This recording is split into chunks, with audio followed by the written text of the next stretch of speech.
riwayat Sayyidah Syifa, ibunya Sayyidina Abdurrahman bin Auf yang kemudian masuk Islam.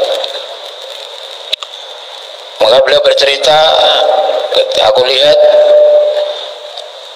bayi baginda Nabi Muhammad SAW itu lahir dalam keadaan bersih. Biasanya kan 9 bulan penuh dengan kotoran, dibersihkan dulu. Makhtunan maqtu'an, tali pusatnya sudah terputus, sudah terpotong, jadi nggak perlu dipotong. Dan lahir sudah dalam keadaan dikhitan, masruron, dan dalam keadaan gembira. Biasanya bayi lahir kan nangis, tapi ulida makhtunan masruron, lahir dalam keadaan telah dikhitan dan lahir dalam keadaan senang, gembira.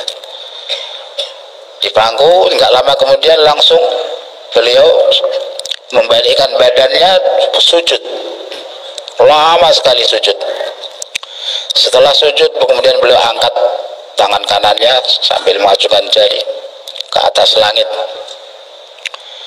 Kemudian setelah itu datang kabut berupa cahaya yang sangat tebal seperti kabut menyelimuti baginda Nabi Shallallahu Alaihi Wasallam. Kemudian aku mendengar ada suara, tufu bi Muhammadin masyariqal ardi wa magharibiha wa misuha fil bihar liya'rifu ismahu wa sifatahu wa nahtahu, bahwa ini Muhammad keliling timur, barat, utara, selatan, bawa ke seluruh penjuru, bahkan masukkan ke dalam lautan, supaya seluruh makhluk mengetahui namanya, sifatnya, dan wajahnya. Terdengar suara lama, bayi baginda Nabi Shallallahu Alaihi Wasallam diselimuti dengan kabut cahaya. Kemudian tiba-tiba kabut hilang, ibundanya lihat. Kemudian datang kabut yang lebih tebal lagi, tapi kabut cahaya yang menyelimuti Nabi sehingga tak kelihatan, padahal di depannya, tapi Nabi Shallallahu Alaihi Wasallam tidak kelihatan oleh ibunya. Lalu terdengar suara orang-orang mengatakan, wa'tuhu khuluqa Adam, berikan kepada bayi ini akhlaknya Nabi Adam alaihissalam, wa ma'rifata Syith, dan ma'rifatnya Nabi Syith alaihissalam, wa syuja'ata Nuh, dan sifat keberanian Nabi Nuh alaihissalam, wa khullata Ibrahim, dan sifat khalilnya Nabi Ibrahim alaihissalam. Nabi Ibrahim khalil, yang kekasih Allah SWT terdekat. Walisana Ismail, dan berikan kepadanya lidah Nabi Ismail alaihissalam. Nabi Ismail berkata kepada ayahnya, ya abati fa'al ma tu'mar satajiduni insya'allahu minas sabirin. Kemudian waridha Ishaq, berikan kepadanya sifat ridhonya Nabi Ishaq. Wa fasahata Saleh, berikan kepada bayi ini juga sifat fasihnya Nabi Saleh alaihissalam. Wa hikmat Lut, dan hikmahnya Nabi Lut alaihissalam.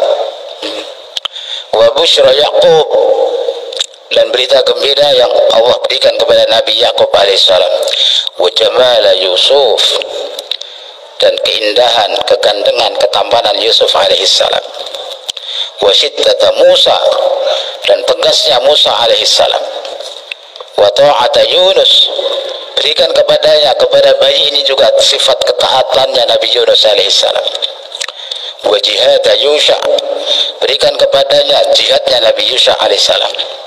Wa sawta Dawud, dan suara merdunya Nabi Dawud alaihissalam Allah berikan. Wa hubba Daniel, dan berikan kepadanya rasa cinta Nabi Daniel alaihissalam. Allah berikan. Wa wiqara Ilyas, berikan kepadanya kewibawaan Nabi Ilyas alaihissalam. Wa ismata Yahya alaihissalam, berikan kepadanya sifat ismahnya, terpeliharanya Nabi Yahya alaihissalam. wa zuhda Isa alaihissalam, dan berikan kepada bayi ini sifat zuhudnya Nabi Isa alaihissalam. Wa gumisuhu fi akhlaqi jami'in nabiyyin alaihissalatu wassalam, dan tenggelamkan dia, celupkan dia di dalam akhlaknya 124.000 nabi dan rasul. Allah kumpulkan seluruh sifat-sifat Nabi yang para Nabi memiliki sendiri-sendiri, semua Allah kumpulkan dalam diri baginda Nabi Muhammad SAW. Dari pertama lahir. Nah, komplit semua sifat-sifat para Nabi terkumpul dalam diri baginda Nabi SAW sebagai modal. Kenapa? Karena Allah Subhanahu wa taala memberikan kepada Rasulullah sallallahu alaihi wasallam medan dakwah yang komplit. Yang mana medan dakwah nabi-nabi terdahulu Allah Subhanahu wa taala kumpulkan untuk baginda Nabi sallallahu alaihi wasallam. Kalau nabi terdahulu hanya menghadapi satu orang para petani saja, ada yang nabi hanya menghadapi berdakwah kepada para pedagang saja, ada yang berdakwah hanya kepada raja saja. Rasulullah Shallallahu Alaihi Wasallam diberi semua bentuk, semua pekerjaan, semua profesi, semua macam, Arab, Ajam, Timur, Barat, orang hitam, orang putih, semua. Ya ayuhan nas, inni Rasulullah ilaikum jami'ah. Wahai manusia, aku adalah utusan Allah Subhanahu wa taala untuk kalian semua. Tabarakalladzi nazzala al-furqana ala abdihi liyakuna lil alamin nadhira, untuk seluruh alam. Wa ma arsalnaka illa rahmatan lil alamin, seluruh alam. Wa ma arsalnaka illa kaffatan lin nasi basyiran wa nadhira, seluruh alam. Ini ayat-ayat yang menjelaskan bahwa Rasulullah SAW Allah hantar, Allah utus untuk seluruh umat manusia di seluruh alam hingga hari kiamat. Medan dakwahnya paling luas, masa kenabiannya paling panjang. Nabi-nabi terdahulu medan dakwahnya terbatas, masa kenabiannya pun terbatas, hanya sampai datangnya nabi berikutnya. Nabi berikutnya, Rasul berikutnya datang membawa syariat baru, maka memansuh syariat yang sebelumnya. Rasulullah SAW mendapat syariat yang paling sempurna, syariat yang paling akmal, yang atam. Al-yawma akmaltu lakum dinakum wa atmamtu, akmal dan atam syariat, akmal dan atam agama. Din, agama yang paling sempurna, syariat yang paling sempurna Allah berikan kepada baginda Nabi besar Muhammad sallallahu alaihi wasallam. Karena itulah maka Allah kumpulkan semua sifat-sifat para nabi dalam diri beliau sejak hari pertama lahir. Ketika beliau lahir, api yang disembah di Persia ribuan tahun padam. Bahkan 14 menara yang dibangun oleh Anushirwan pun runtuh. Padahal bangunannya begitu kokoh. Di zaman Abu Mansur, beliau menjadi khalifah, beliau mau menghancurkan istana yang dibangun Anushirwan, nggak bisa, saking kokohnya. Tapi waktu Rasulullah lahir, 14 menaranya roboh, Allah tumbangkan. Mereka datang kepada padri mereka, ulama mereka, oh kami nggak tahu. Akhirnya tanya, paman saya ada di Syam. Mereka pergi ke Syam, tanya apa ini, tanda apa ini? Maka dia mengatakan, Nabi akhir zaman telah lahir, maka sekarang bukan zamannya menyembah api lagi. Quran akan dibaca, sudah bukan waktunya lagi menyembah api. Zaman patung, zaman api sudah berakhir. Ini pertanda Nabi akhir zaman telah datang. Waktu itu ada seorang Yahudi dari Madinah datang ke Mekah waktu Rasulullah lahir.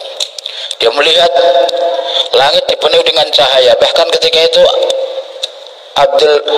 Abu Talib, paman Nabi, ketika itu sedang memperbaiki, sedang renovasi Ka'bah. Maka dia lihat justru dinding-dinding Ka'bah malam itu semuanya sujud ke makam Ibrahim. Kemudian setelah itu tegak lagi, dipenuhi dengan cahaya. Bahkan si bidan tadi yang dia melihat waktu Rasulullah lahir, dia lihat seakan bulan sudah turun, sudah dekat, seakan-akan akan jatuh di atas kepalanya, terang benderang semua. Maka hadirin wal hadirat rahimakumullah, Maka ketika itu orang Yahudi tadi bertanya, adakah di antara kalian bayi yang lahir tadi malam? Ada, ditunjukkan ini. Bapaknya ada. Enggak, yang bapaknya sudah wafat. Yang yatim ada? Ada. Siapa? Putra Abdullah. Abdullah sudah wafat di Madinah. Maka dilihat dan dibalik, dibuka punggungnya, dia lihat ada cap kenabian. Maka dia mengatakan, wailun li Bani Israel, celaka Bani Israel, kenabian telah keluar dari mereka. Sekarang kenabian telah berpindah kepada orang Quraisy, kepada kalian wahai orang Quraisy. Bani Israel, orang-orang Yahudi berharap Nabi akhir zaman dari mereka juga, tapi Allah SWT berkehendak lain. Maka mereka mengatakan, kenabian telah keluar dari kalian. Balik yang dirahmati Allah Subhanahu wa ta'ala, dari awal kelahirannya Allah tampakkan mukjizat. Allah Subhanahu wa ta'ala tambahkan perkara-perkara, peristiwa-peristiwa besar, karena beliau adalah Nabi yang teragung, Nabi yang terbesar. Allah Subhanahu wa ta'ala hantar untuk kita. Kemudian yang dirahmati Allah Subhanahu wa ta'ala, beliau mulai diangkat menjadi Nabi umur 40. Nabi Abi Iqra diangkat menjadi Nabi dengan turunnya surah Iqra bismi rabbikal ladzi khalaq. Kemudian wa ursila bil muddatsir, diangkat menjadi Rasul dengan turunnya surah Al-Muddatsir. Maka beliau mulai berdakwah. Nabi-nabi terdahulu antara dakwahnya dengan ahkamat itu tidak ada jeda, nggak ada jarak. Begitu Nabi dakwah iman, maka langsung diberitahu ahkamat apa, perintah apa. Ya qaumi ibudullaha ma lakum min ilahin ghairu, sembahlah Allah, tidak ada ilah bagi kalian kecuali Allah. Kemudian langsung dijelaskan. Baca dalam Al-Quran, Nabi dakwah seperti itu, kemudian langsung menyampaikan ahkamat. Nabi Syuaib alaihissalam kepada kaumnya, orang Madian, kalian jangan mengurangi timbangan dalam berdagang, karena umatnya pedagang harus jujur, jangan mengurangi timbangan. Begitu juga nabi-nabi yang lain, mereka langsung menyampaikan ahkamat, hukum syariat. Tapi Nabi SAW setelah dakwah tidak langsung turun ahkamat. 11 tahun, 12 tahun berikutnya baru turun perintah sholat. Ada jeda, ada jarak yang begitu lama. Kenapa? Karena hadirin dirahmati Allah Subhanahu wa ta'ala, memang umat ini Allah Subhanahu wa ta'ala siapkan untuk melanjutkan dakwahnya Nabi. Kita harus paham bahwa Allah telah beri kita anugerah, Allah jadikan kita sebagai umat Rasulullah SAW. Allah Subhanahu wa ta'ala punya maksud, Allah Subhanahu wa ta'ala punya tujuan, yaitu setelah Rasulullah tidak ada Nabi lagi, maka umat inilah yang bertanggung jawab untuk melanjutkan dakwah Rasulullah SAW. Maka Nabi SAW mulai berdakwah, kesusahan demi kesusahan dialami, mujahadah. Memang fase semua Nabi memulai dengan dakwah. Dalam dakwah, fase yang pertama adalah wujudud dakwah. Semua Nabi perintah pertama dakwah. Nabi Musa alaihissalam diperintah dakwah. Idhab ila fir'auna innahu tagha. Nabi Nuh inna arsalna Nuhan ila qaumihi an anzir qaumaka min qabli an ya'tiyahum 'adzabun alim. Qala ya qaumi inni lakum nadhirum mubin an i'budullaha wattaquhu wa ati'un yaghfir lakum min dhunubikum wa yuakhirkum ila ajalin musamma, dan seterusnya. Semua Nabi Allah utus perintah pertama kepada para Nabi adalah perintah dakwah. Karena dengan dakwah inilah maka hidayah akan datang, kemudian akan mudah mengamalkan agama. Sementara para Nabi alaihi wassalatu wa taslimat, mereka diberi oleh Allah hidayah langsung. Enggak ada para Nabi yang mentaskil mereka, yang dakwah mereka siapa? Enggak ada. Para Nabi memang adalah hamba-hamba pilihan Allah yang maksum, yang Allah SWT pilih untuk mengemban tugas dakwah. Nah, dengan dakwahnya para nabi, kemudian Allah jadikan dakwahnya para nabi sebagai asbab turunnya hidayah. Kalau Allah berkehendak, Allah berfirman, walau syi'na la'ataina kulla nafsin hudaha. Kalau kami mau, kami bisa memberikan kepada setiap jiwa hidayah langsung. Gak perlu dakwahnya Nabi, gak perlu susah payah, gak perlu 950 tahun Nabi Nuh alaihissalam berdakwah. Dunia kan tempat ujian. Kalau nggak seperti itu ya bukan tempat ujian. Maka Allah Subhanahu wa taala uji keimanan setiap hadirin wal hadirat rahimakumullah. Maka Nabi SAW mulai dakwah di Mekah. Kemudian beliau membentuk para sahabat, membentuk majmuah yang mereka juga siap berdakwah kapan saja, kemana saja, berapa lama saja. Para sahabat disiapkan oleh Nabi seperti itu. Para sahabat kalau diajak oleh Rasulullah, kalau disuruh oleh Rasulullah untuk berdakwah, nggak ada seorang pun yang menyampaikan alasannya, maaf ya Rasulullah, saya belum bisa.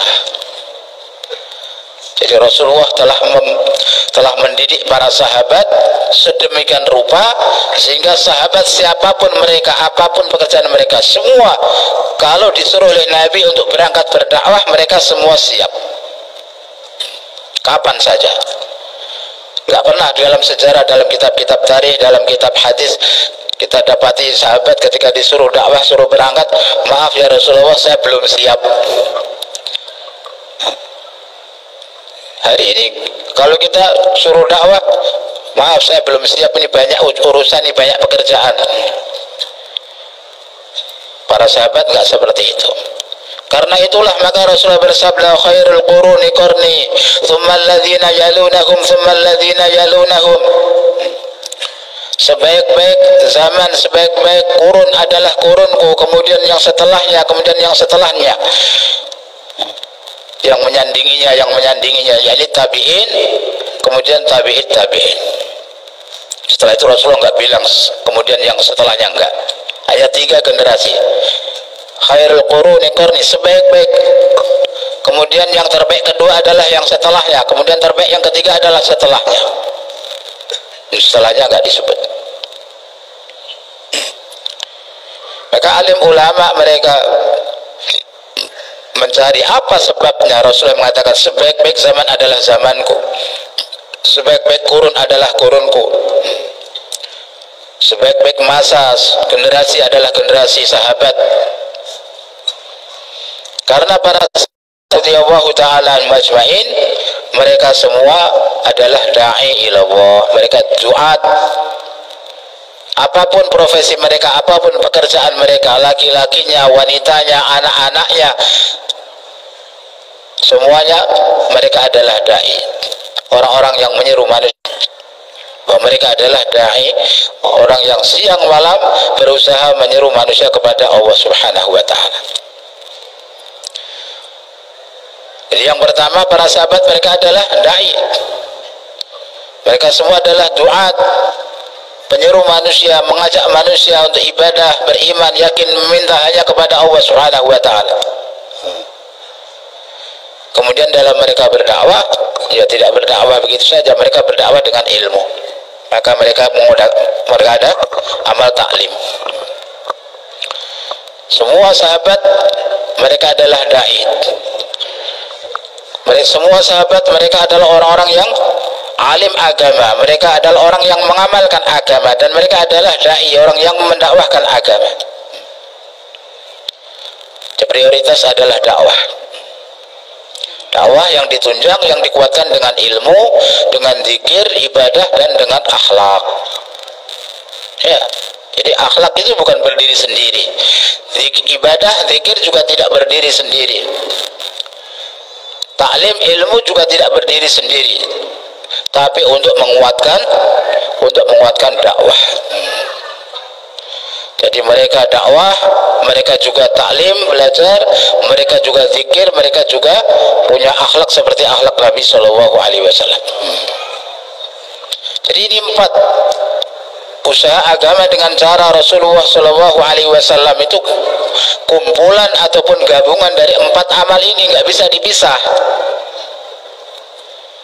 Ya dakwah, ya taklim, ya ibadah, ya khidmat. Sementara hari ini kita pecah-pecah, kita pisah-pisah. Yang bagian dakwah,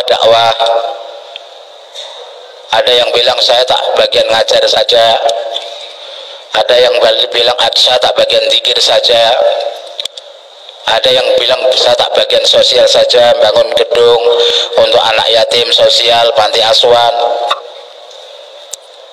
Adapun dakwah kalian saja, saya tak ngurusin ini. Di zaman sahabat nggak seperti itu. Di zaman sahabat, seluruh sahabat mereka juga dakwah, mereka juga taklim, mereka juga zikir, mereka juga khidmat. Makanya Rasulullah mengatakan sebaik-baik kurun adalah kurunku. Kenapa? Karena ketika itu seluruh sahabat, seluruh orang Islam, seluruh orang beriman, laki-laki wanita, mereka bahu membahu, mereka juga berdakwah. Kemudian mereka juga menuntut ilmu, mengajarkan ilmu, mereka juga berzikir, mereka juga berkhidmat kepada umat, melayani umat. Tsummal ladzina yalunahum, kemudian zaman tabi'in. Kenapa zaman tabi'in adalah zaman terbaik kedua? Karena di zaman tabi'in juga masih hidup dakwah, tapi yang lebih menonjol adalah taklim. Dan mulai dari sinilah sejarah panjang itu. Jadi sejarah kehidupan sahabat luput dari ahli tarikh.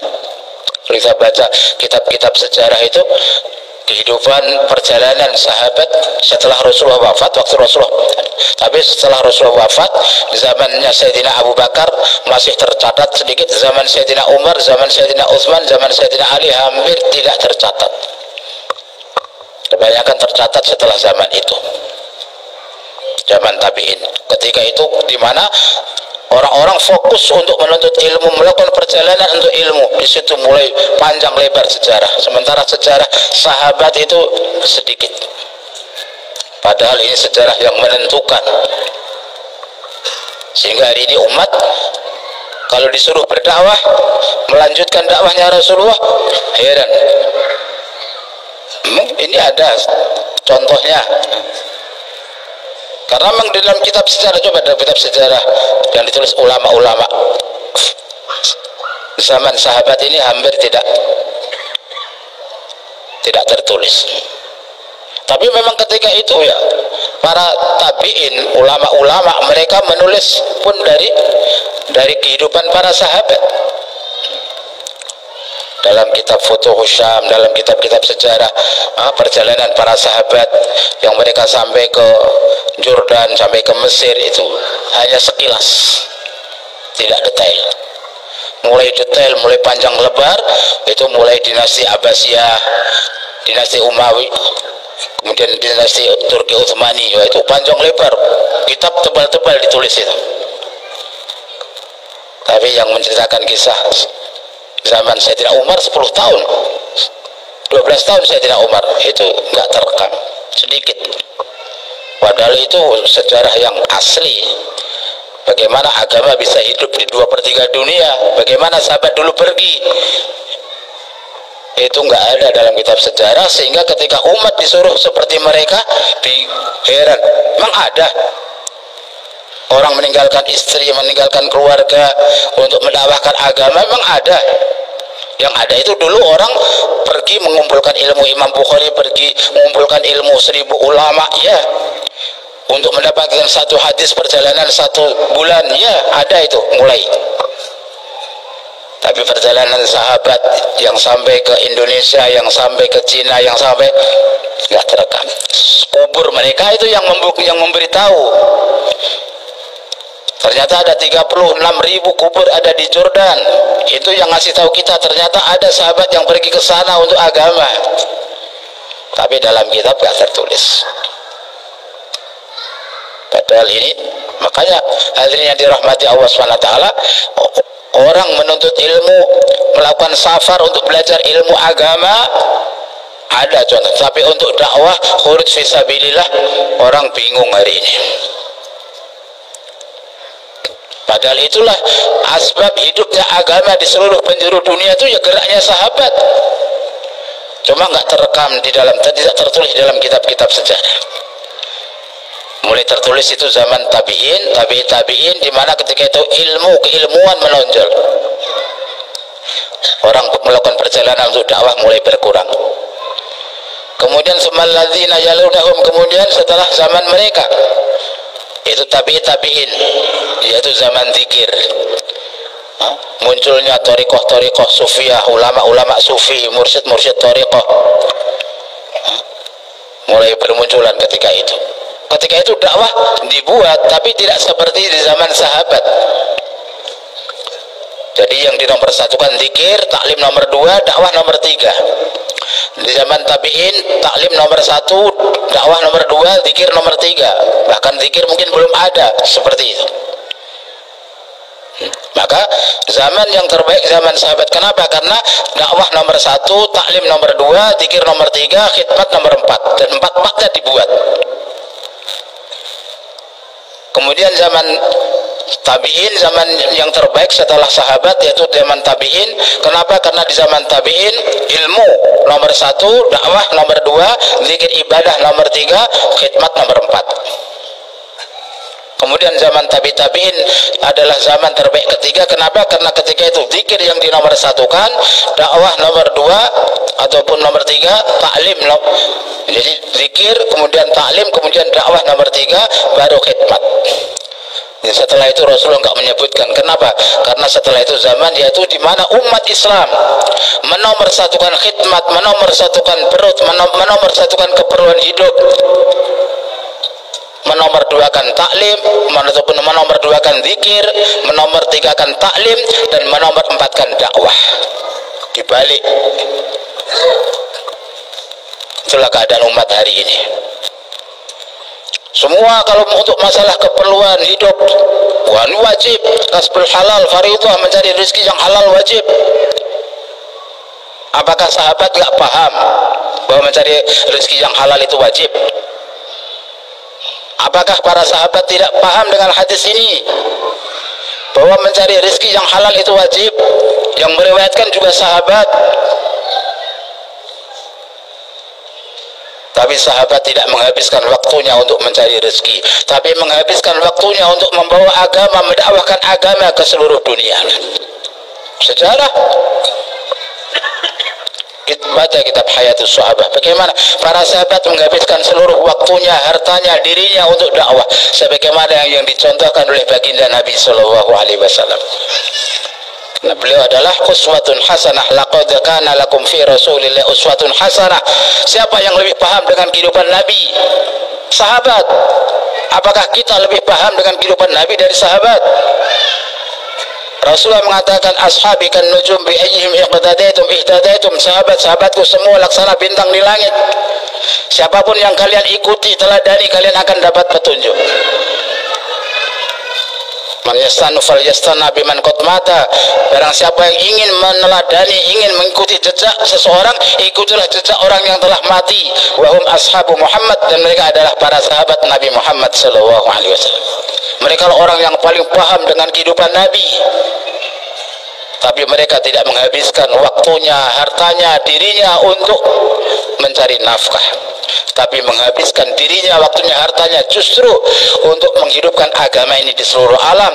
Bagaimana seluruh umat manusia di seluruh dunia dapat hidayah, sebagaimana semangat yang dibawa oleh sang kekasih mereka, yaitu baginda Nabi Muhammad sallallahu alaihi wasallam.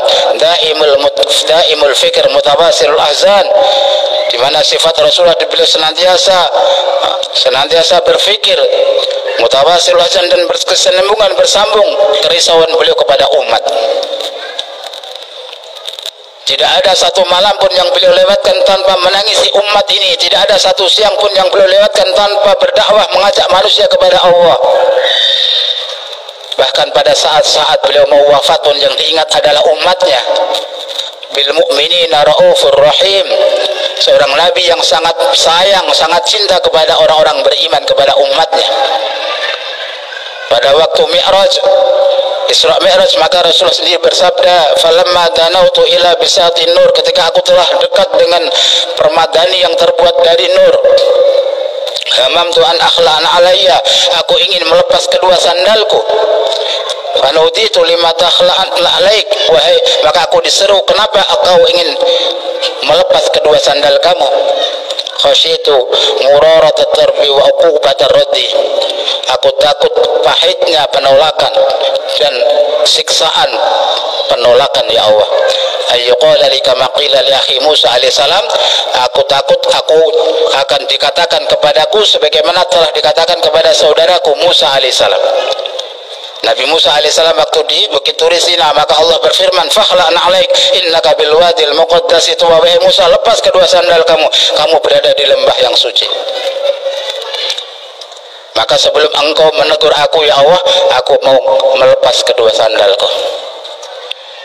Faqila li, maka dikatakan kepadaku, in kana Musa arada fa antal murad, in kana Musa ahabba fa antal mahbub, in kana Musa talaba fa antal matlub. Wahai kekasihku, kamu beda dengan Musa. Bila Musa alaihi salam dia yang menginginkan aku yang menginginkan kamu. Bila Musa yang mencintai aku yang mencintai kamu. Bila Musa yang mencari aku yang mencari kamu. Beda.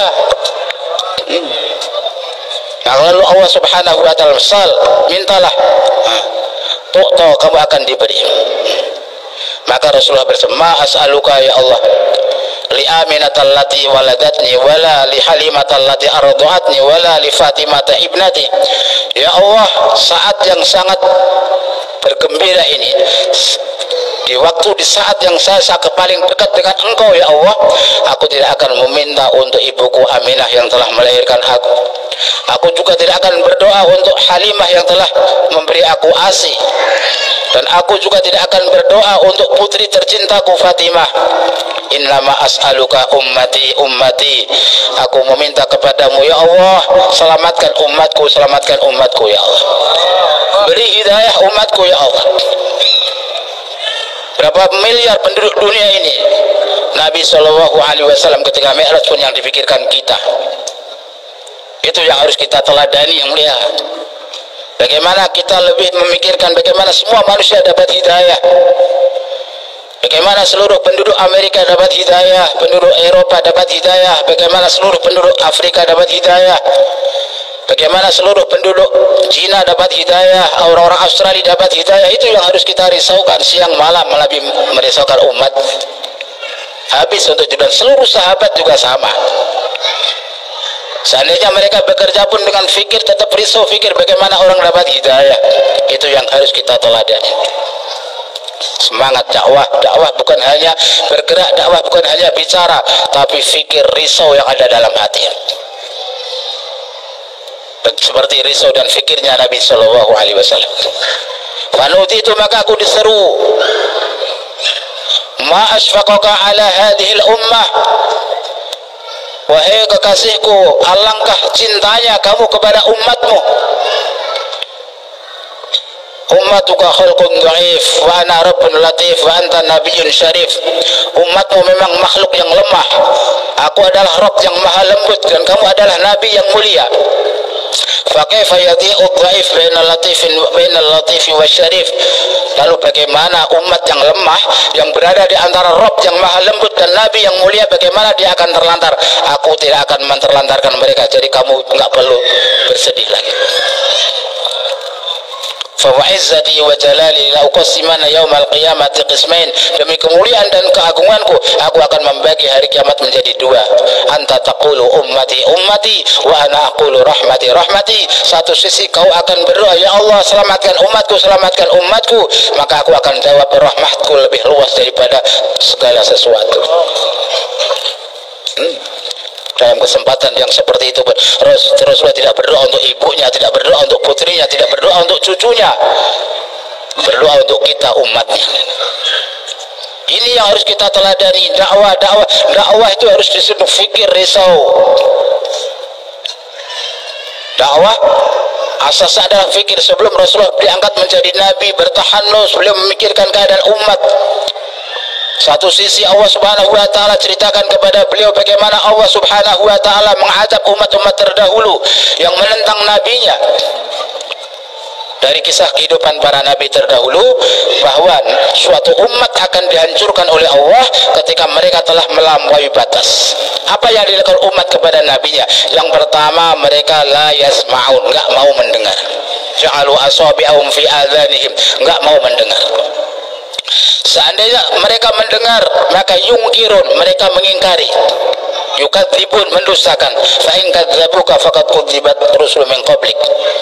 Yang pertama, mereka enggak mau dengar. Seandainya terdengar oleh mereka, mereka mendustakan. Yang ketiga, bukan hanya mendustakan, yastahzi'un. Umat telah mengejek, mencela, mencemooh nabinya. Yang keempat, yuqatilun, berusaha membunuh, memerangi nabi, baru Allah akan turunkan adab ke atas kaum ini. Dan Rasulullah telah melihat bagaimana orang Mekah, mereka telah berusaha untuk membunuh Nabi SAW. Bagaimana Rasulullah tidak sedih, takut jangan-jangan Allah turunkan adab kepada mereka. Kesedihan Nabi. Begitu sedihnya Rasulullah SAW, Allah turunkan beberapa ayat untuk menghibur beliau. Kamu jangan terlalu bersedih, sedih, tapi jangan terlalu keterlaluan, nanti kamu bisa binasa. Fala'allaka bakhi'un nafsaka ala atharihim illam yu'minu bihadzal hadisi asafa. Ma anta alaihim bimusaitir wa ma 'alaika illal balagh. Dan masih banyak puluhan ayat dalam Al-Qur'an yang menghibur Nabi.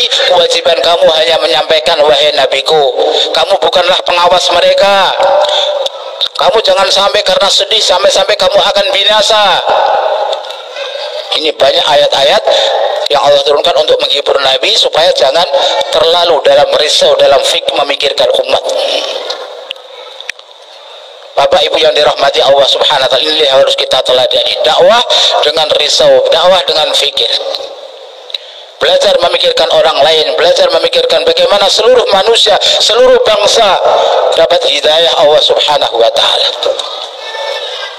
Itu yang dicita-citakan Nabi, ya ayyuhan nas qulu la ilaha illallah tuflihu. Yang beliau risaukan bagaimana seluruh umat manusia terselamat dari azab Allah dan masuk dalam jannahnya Allah Subhanahu wa taala. Ini yang harus kita teladani. Dakwah seperti itu yang biasa. Dakwah yang tanpa pamrih, dakwah yang mendatangi umat, dakwah yang menyeru manusia hanya kepada Allah Subhanahu wa taala. Dakwah dengan risau, dakwah dengan fikir. Hadirin yang dirahmati Allah Subhanahu wa taala. Baginda Nabi SAW menghabiskan seluruh waktunya, seluruh hidupnya untuk itu. Dan akhlak, dakwah dengan akhlak, dakwah dengan fikir risau, kemudian dakwah harus dengan ilmu. Kalau kita lihat di dalam dakwah-dakwah Nabi, Rasulullah selalu membaca ayat-ayat Al-Quran. Jadi dakwah itu dengan ilmu, dengan Al-Quran. Wajahidhum bihi jihadan kabira. Waktu itu di Mekah belum ada suruh perintah perang. Artinya suruh berjihad dengan Al-Quran, yakni suruh berdakwah dengan Al-Quran. Dalam kitab Hayatus Sahabah kita lihat Nabi kalau dakwah pasti beliau membaca ayat-ayat Al-Quran. Maka dakwah itu dengan ayat-ayat Al-Quran bagi ulama. Tapi bagi orang awam dakwah gimana kan? Di dalam Al-Quran Allah SWT menjelaskan dua metode dakwah. Metode dakwahnya orang awam dan metode dakwahnya ulama. Dua-duanya harus dakwah. Tapi dakwahnya orang awam Allah contohkan dakwahnya Habib An-Najjar. Wa ja'a min aqsal madinati rajulun yas'a qala ya qaumi ittabi'ul mursalin. Dia datang kepada kaumnya mengatakan, wahai kaumku, ikutilah itu para utusan. Jadi dia tidak mengatakan ikut setidak, karena beliau merasa saya ini orang awam, nggak punya ilmu.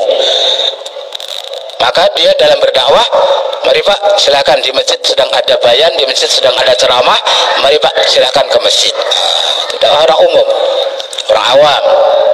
Tapi kalau dakwahnya ulama, yaitu keluarga Fir'aun yang telah menyembunyikan imannya, dia sudah lama beriman, dia sudah dapat ilmu banyak dari Nabi Musa alaihissalam, ulama dia. Maka dia berkata kepada kaumnya, ittabi'uni ahdikum sabilar rasyad. Wahai kaumku, ikutilah aku akan tunjukkan kamu jalan yang lurus. Kenapa? Karena beliau ulama. Orang yang punya ilmu, punya ulama, dalam dakwah dia pilih, ikuti saya, yuk ikut saya. Tapi kalau awam, yuk ikut saya, kemana ikut kamu? Orang awam dia yang melihat di masjid sedang ada pengajian, ada ceramah, ayo kita di masjid dengarkan pengajian. dua uslub, dua metode dakwah Allah jelaskan dalam, sehingga kita nggak punya alasan lagi. Saya ini orang awam nggak punya apa-apa, gimana bisa dakwah? Orang bisu aja bisa dakwah. Dakwah artinya ngajak. Dakwah tamah adalah azan, dan untuk azan tidak perlu dia harus mondok dulu. Untuk azan anak kecil pun bisa azan. Allah Subhanahu wa taala mudahkan, Allah Subhanahu wa taala berikan anugerah yang besar dakwah kepada kita. Dengan dakwah inilah maka umat ini menjadi umat yang terbaik, dan dakwah inilah kita diakui sebagai pengikut Nabi. Qul hadhihi sabili ad'u ila Allah ala basiratin ana wa man ittaba'ani. Ngaku sebagai pengikut Rasulullah setiap orang bisa, tapi di dalam ayat ini yang Allah terima, yang Allah akui sebagai pengikut Nabi adalah orang yang menjadikan jalan hidup Nabi sebagai jalan hidupnya, yaitu adu ilallah, mengajak manusia kepada Allah SWT. Dan kita telah lama meninggalkan dakwah, maka kita tidak tahu caranya, maka perlu latihan, perlu belajar. Latihannya 1 hari, 2 hari, 3 hari, 4 hari, 5 hari, terserah berapa bapak punya waktu belajar dakwah. Dan ingat, Rasulullah SAW waktu hijrah ke Madinah, beliau menjadikan masjid sebagai sentral dakwah. Maka kalau mau belajar dakwah di masjid, iktikaf di masjid, buat amal di masjid. Dakwah tabligh ini bukan aliran, bukan partai, bukan organisasi. Dakwah tabligh perintah Allah, ud'u ila sabili rabbika, sebagaimana sholat perintah Allah, zakat perintah Allah, dakwah perintah Allah.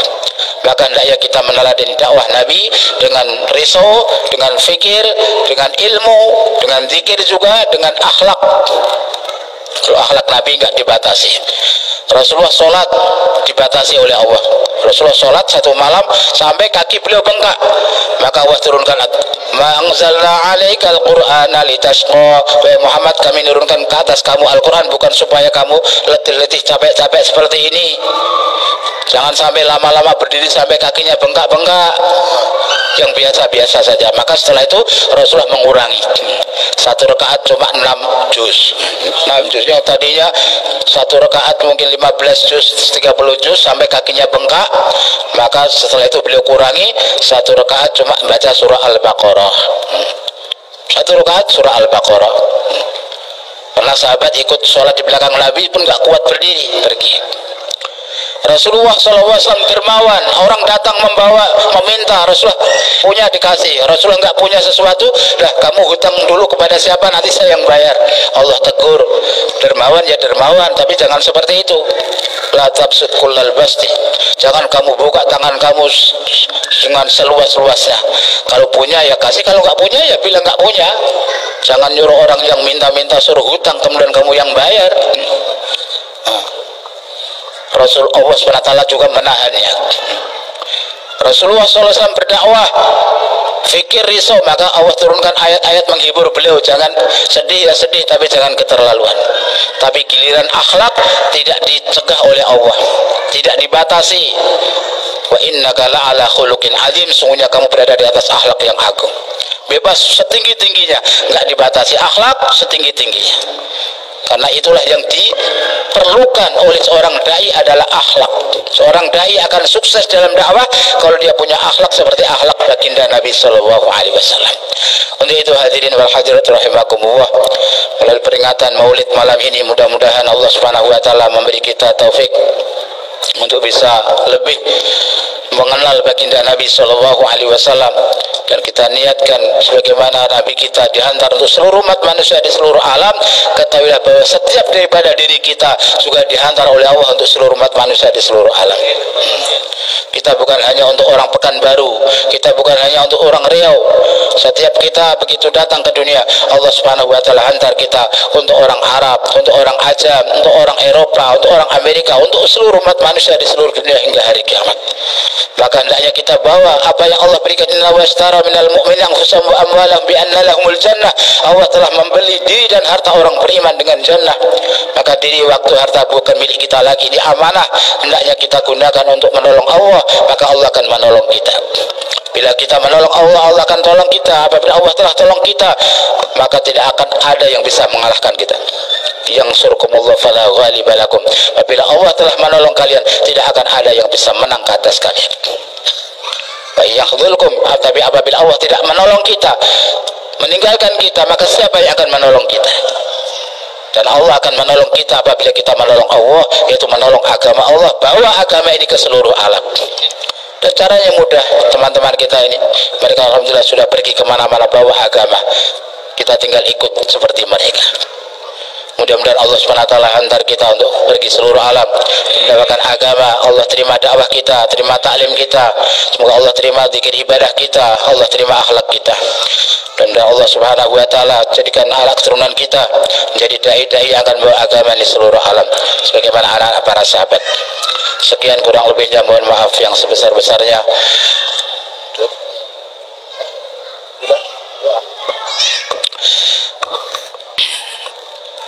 Al-Fatihah. A'udzubillahi minasyaitonir rajim. Bismillahirrahmanirrahim. Alhamdulillahi rabbil alamin arrahmanir rahim maliki yaumiddin iyyaka na'budu wa iyyaka nasta'in ihdinas siratal mustaqim siratal ladzina an'amta 'alaihim ghairil maghdubi 'alaihim waladdallin. Bismillahirrahmanirrahim. Alhamdulillahi rabbil alamin hamdan syakirin hamdan na'iman hamdan yuwafi ni'amahu wa yukafi majidah. Ya Rabbana lakal hamdu kama yanbaghi li jalali wajhika wa li 'azimi sultanik. Allahumma salli ala sayyidina Muhammad wa ala ali sayyidina Muhammad fi kulli lamhatin wa nafasin 'adada ma wasi'ahu ilmu Allah. Jazallahu 'anna sayyidina Muhammadan ma huwa ahlu. Jazallahu 'anna sayyidina Muhammadan ma huwa ahlu. Jazallahu 'anna sayyidina Muhammadan ma huwa ahlu. Allahumma salli ala sayyidina Muhammadin al-fatih lima ughliqa wal khatim lima sabaq nasir al-haqq bil haqq wal hadi ila siratikal mustaqim wa ala alihi wa ashabihi haqqa qadrihi wa miqdarihi al-'azim. Ya awwal al-awwalin wa ya akhir al-akhirin wa ya dhal quwwati al-matin wa ya rahim al-masakin ya arhamar rahimin. Salli ala sayyidina Muhammadin an-nabiy al-ummi wa ala alihi wa ashabihi. Ya hayyu ya qayyum bi rahmatika nastaghith aslih lana sha'nana kullaha wa la takilna ila anfusina tarfata 'ain innaka in takilna ila anfusina takilna ila dha'fi wa dhanbi wa khati'ah. Allahumma inna nas'aluka yusran laysa ba'dahu usr wa ghinan laysa ba'dahu faqr wa amnan laysa ba'dahu khawf wa sa'adatan laysa ba'daha shaqa. Allahumma inna nas'aluka nafsan mutma'innah tu'minu bi liqa'ika wa taqna'u bi 'ata'ika wa tarda bi qada'ik. Radina billahi rabba wa bil islam dina wa bi Muhammadin nabiyyan wa rasula. Rabbana zidna ilma wa wasi' lana fi rizqina wa barik lana fima razaqtana waj'alna mahbubina fi qulubi ibadik a'izza fi a'yunihim waj'alna wujaha'a fi dunya wal akhirah wa minal muqarrabin. Ya kathiran nabal wa ya hasan al-fi'al ya qa'iman bila zawal ya mubdi'a bila mithal falakal hamdu wal minnatu wasyarafu ala kulli hal. Ya dhal jalali wal ikram bi hurmati wajhika al-qadim warzuqna sihhatan fi taqwa wa tula umrin fi husni amal wa sa'ata rizqin wa la tu'adhibna alayhi innaka ala kulli shay'in qadir. Allahumma inna ijtahadna an nu'addib awladana falam naqdir ala ta'dibihim fa'addibhum lana ya rabbal alamin. Allahumma barik lana fi awladina. Allahumma arzuqna birrahum. Allahumma ij'alhum qurrata a'yun lana fid dunya wal akhirah. Allahumma ij'al awladana min awfari ibadika hazzan fid dunya wal akhirah. Rabbana atina fid dunya hasanatan wa fil akhirati hasanatan wa qina azaban nar. Wa sallallahu ala sayyidina Muhammadin an-nabiyil ummi wa ala alihi wa sahbihi wa baraka wa sallam. Subhana rabbika rabbil izzati amma yasifun wa salamun ala al-mursalin walhamdulillahi rabbil alamin. Al-Fatihah.